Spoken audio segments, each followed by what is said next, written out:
Hi, I'm Mark Trexler with The Climatographers. In this video, I'm going to introduce you to a new climate change dashboard that we've created and that you can download, put onto your own computer, and modify even as much as you might want to. Normally, this dashboard does sit in our larger Climate Web knowledge solution, but we thought it would be of enough general interest to extract it from the Climate Web and make it available as a free standalone product. And in this video, I'm just going to walk you through some of the basics of the Climate Web, but you'll see that there's plenty of information in there about how to take advantage of, use, and even edit this dashboard.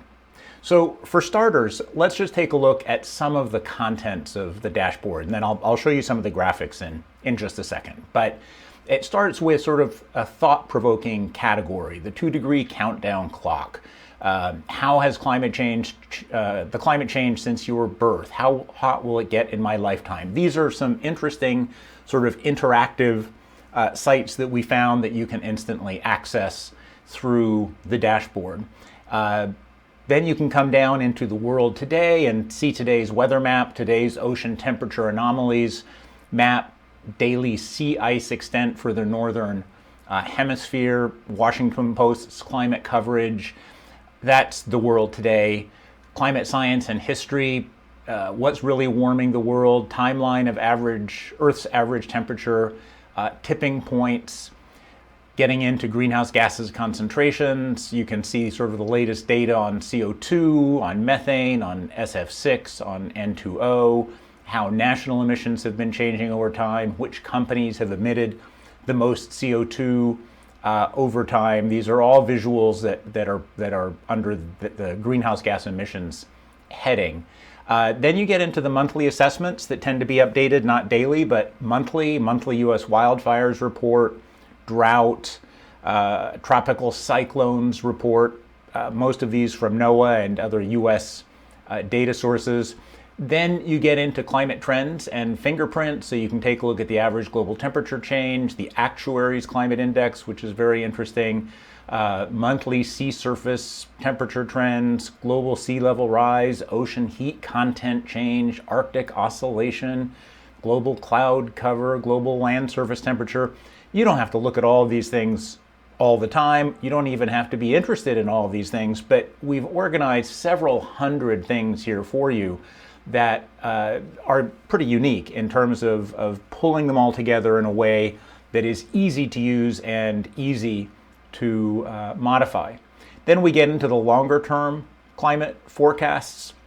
And so sea level rise, exploring sea level rise in New York City, Canadian heat extremes, the global hottest wet bulb days going forward by 0.5 degrees. In other words, at 1.5, 2, 2.5, 3 degrees using the global models, global frequency of 1 in 100-year storms, global freezing days, global likelihood of year-plus droughts, all of this under the category of longer-term climate forecasts. Then we get into comparing past and future, growth degree days, how that's changing over time, future and past U.S. precipitation, past and future U.S. cooling days. So that's specifically showing you very clearly sort of comparing past to future in terms of the graphics that do that particularly well. Then we switch over to sort of the energy sector, energy today and tomorrow, electricity mix, operating coal power around the world. There's some really remarkable data sets out there that we've pulled from and that open up instantly for you. Operating oil and gas power plants around the world. Where is oil and gas being extracted? Global geothermal, global hydropower, global solar. These are all maps that you can open up and take a look at. We do have a bit on sort of the whole policies and measures, what's going on with public policy around climate change, check your country, policy-based temperature projections, climate target update tracker. Again, trying to look for the best sites that most easily bring you up to speed in a particular area. And we haven't yet added sort of mitigation sites and adaptation sites, although we're planning to do that. How do you actually see these things? This particular view isn't very helpful for doing that. This is assuming that you've downloaded the dashboard to your own PC or your own Mac, and we send you instructions for how to do that. So all I need to do is open up the notes field on the right hand side by double clicking, and this basically, in this notes field, this walks you through everything you need to know about the dashboard, how it works, how to use it, how to edit it, etc. But what I want to show you is that as you go through things, you can come over here and just hover over any of these individual thoughts, and they will pop up right here in the dashboard. You don't have to go off and open up 50 browser tabs to explore this stuff. It all just happens pretty much instantly. In some cases, some of these links might not want to open inside an iframe, in which case you will open it as a separate browser tab. But most of these things you can simply hover over and take a look at. And you can even hover over, and then if you want to explore it, so for example, ocean temperature anomalies map opens up the climate reanalyzer map. I can click on that thought, and then I can come over and you can actually just hover over these different aspects of that map to sort of get a comprehensive picture of what's going on around the world today in all of these different categories. Very easily. You don't have to remember anything about where all these URLs are, and we've pulled together a massive amount of content.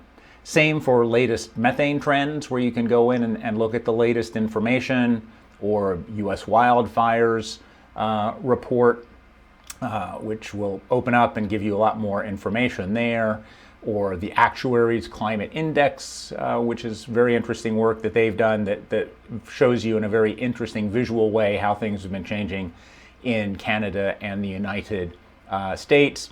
And obviously it goes on and on. Then you can come into some of the longer term forecasts and open up the probable future maps and explore those. They're a great set of maps for exploring future climate change, both by date and by the amount of climate change, and they cover a whole bunch of different variables.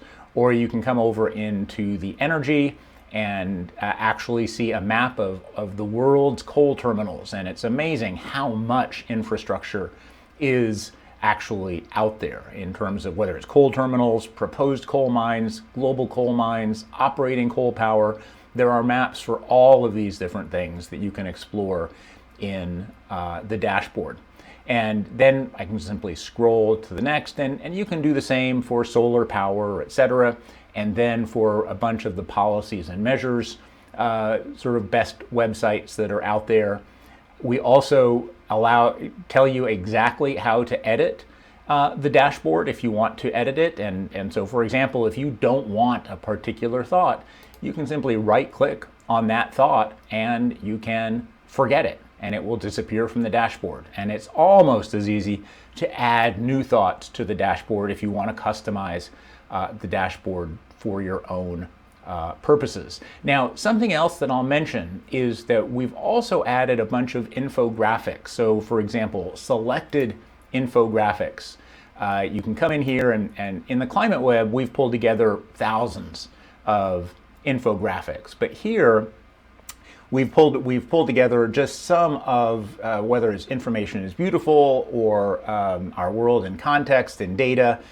There's an amazing amount of work that's been done on great visualizations, and so we've pulled together a lot of those that you can take a look at, a couple hundred of them that you can take a look at under this category of selected energy or selected infographics. And one of those headings appears under pretty much each of the sections of the dashboard. So it's just another aspect of the content that you can explore in the dashboard.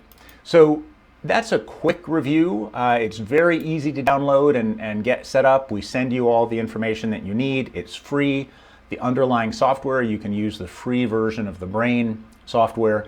You can have the dashboard up and running in probably about 10 minutes. It's taken us many, many hours to put the dashboard together over time. We've been trying to think about it for several years and finally got around to doing it. It's one of many such dashboards that are actually in the Climate Web, but this is the only one that we've extracted from the Climate Web for general consumption up to this point. And when you're in the dashboard, by the way, you can come over to this annex for the Climate Web and learn a little more about what the Climate Web is and how you can take advantage of it as well. Although in that case you would do that online, you wouldn't download it to your own computer. This is a case where to take advantage of this hover feature, where all you have to do is hover your mouse over a thought to have it open up, that only works on the desktop version of the Brain software, whether the PC or the Mac, which is why we've set this up so that you can very easily download it to your own computer and take advantage of the most powerful features of the desktop software. We're very open to suggestions about modifications, additions, etc. To this dashboard and other dashboards that people might want us to put together, and we look forward to your feedback.